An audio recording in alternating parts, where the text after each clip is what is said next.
It's a Tuesday morning at a radio telescope facility somewhere in the high desert.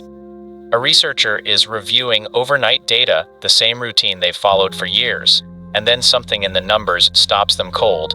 A signal, narrowband, structured, repeating, coming from a point in deep space. It doesn't match any known natural phenomenon. It doesn't match any human-made satellite or aircraft. It matches nothing in any database ever compiled. They check it again. They check the instruments. They call a colleague. The colleague checks it again. And slowly, over hours that feel like years, the realization begins to settle. This is not noise. This is not interference. This is something that was made. And then the next question arrives, the one that changes everything. What do we do now? That question sounds simple. It is not simple at all. And the answer, when you follow it honestly, reveals something profound about who we are, how we're organized, and whether humanity, as a civilization, is ready for the most important moment in its history. To understand what would actually happen after a confirmed alien signal, we need to understand what we mean confirmed. The word matters enormously. Receiving an anomalous signal is not the same as receiving alien signal. Radio telescopes pick up strange signals regularly. Most of them have mundane explanations. Pulsars, which are rapidly spinning neutron stars, were briefly considered possible artificial signals when first discovered in the 1960s. The WOW signal, detected in 1977 at Ohio State University, was a narrowband burst, so unusual that the researcher reviewing it wrote the word WOW in the margin of the printout. It has never been fully explained and has never been detected again. Anomalies happen. The threshold for confirmation is extraordinarily high. For a signal to be accepted as genuinely extraterrestrial and artificial, it would need to be detected independently by multiple observatories in different locations. It would need to rule out all known natural sources. It would need to demonstrate structure, some kind of organization that implies intent rather than physics. And all of that would need to be verified by teams of scientists who have every professional incentive to find the mundane explanation. Because confirming alien intelligence would be the most scrutinized claim in the history of science. The bar is not high, it's stratospheric, which means that by the time any signal was genuinely confirmed, it would already have been through a process of verification that took days, weeks, or possibly months. And here is the thing almost no one considers. That process would not stay secret. There is a common assumption that governments would suppress a discovery like this. That there's some protocol involving men in dark suits and locked facilities. The reality is almost the opposite. Modern astronomy is a global, collaborative, highly distributed enterprise. Signals are detected by facilities in multiple countries. Data shared across international networks. The researchers involved are academics at universities with no obligation to government secrecy. The idea of containing this information, of keeping it quiet while dozens of independent scientists across multiple nations verified it, is essentially a fantasy. The secret would last hours, perhaps days, and then it would be everywhere at once. There are actual protocols for this scenario. The SETI Institute has a document called the Declaration of Principles concerning activities following the detection of extraterrestrial intelligence. It outlines what researchers should do if a signal is confirmed. Notify international scientific bodies. Notify the United Nations Secretary General. Coordinate with astronomical unions. Prepare for public announcement. The protocol exists. It has been refined.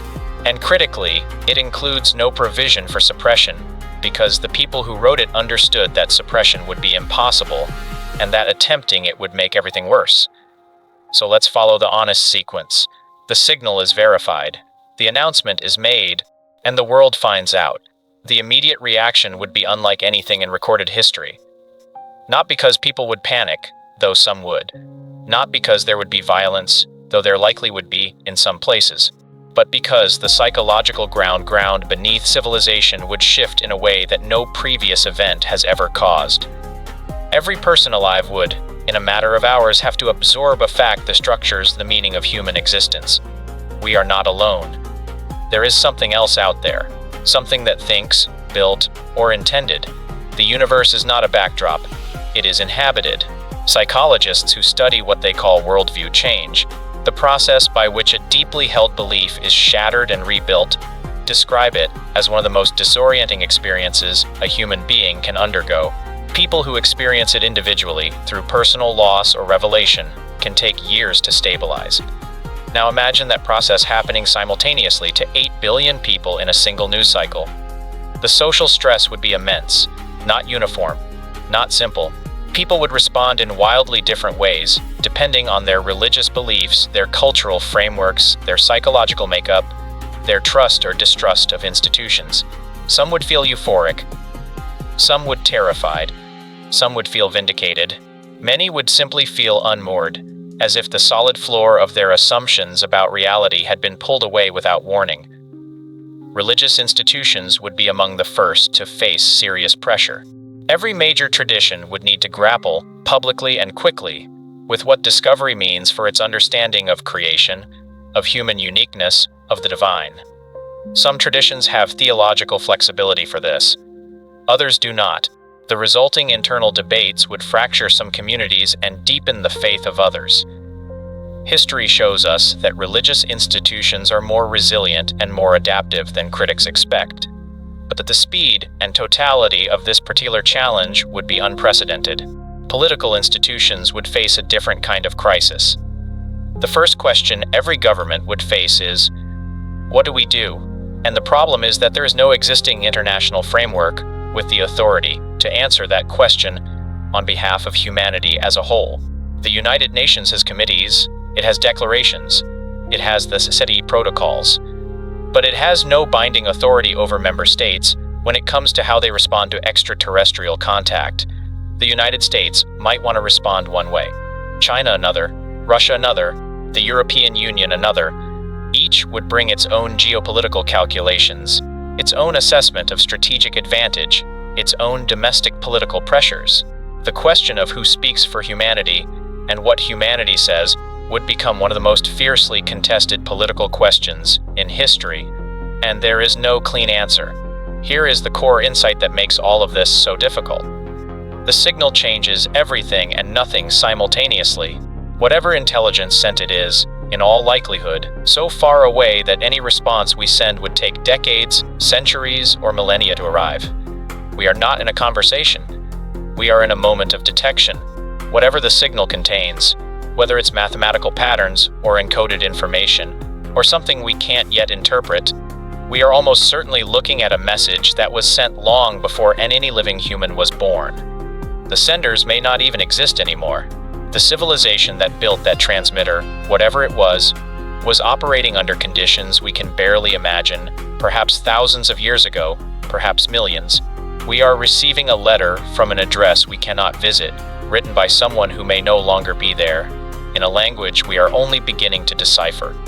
That changes the nature of the crisis. This is not an invasion, it is not a greeting, it is evidence. Evidence that the universe contains minds other than ours, and evidence, unlike arrival, gives us time. Time to think, time to argue, time to make decisions. Time to be, as a civilization, either our best or our worst selves. History suggests we would be both. The scientific mobilization would be extraordinary. Every major telescope on Earth and in orbit would be redirected. Funding that has dripped toward SETI for decades would flood in overnight. The best mathematical and cryptographic minds in the world would be working on decoding. Physicists, biologists, linguists, anthropologists, philosophers, all of them suddenly relevant in ways that would have seemed impossible the week before. There would be genuine, electric, transformative collaboration. The kind that human beings are capable of when the stakes are clear and the goal is shared. We have seen it before, in moments of crisis and discovery, and it is one of our finest qualities. But alongside that collaboration, there would be competition. Intelligence agencies would attempt to gain asymmetric advantage in decoding. Governments would compete for credit and control of the narrative. Private entities, technology companies with significant computing resources, and the raw incentive of history-making prestige would push into the process with or without authorization. The signal, and whatever information it contains, would become the most valuable thing in human history. And valuable things attract the full range of human behavior. And here is the shift that reframes everything. the signal itself might be less important than what detecting it does to us. Because the deepest consequence of confirmed alien intelligence would not be what we learn from it. It would be what the discovery forces us to become. Humanity has spent its entire existence as the only known intelligent species in the universe, or at least operating as if it were. That singular status has shaped everything. Our religions place us at the center of creation. Our philosophies wrestle with the meaning of consciousness in a seemingly empty cosmos. Our geopolitics are structured around competition for resources on a single planet, with no external reference point for what human civilization is, or where it stands. All of that changes the moment the signal is confirmed. Not overnight, not smoothly, but directionally, permanently, irreversibly.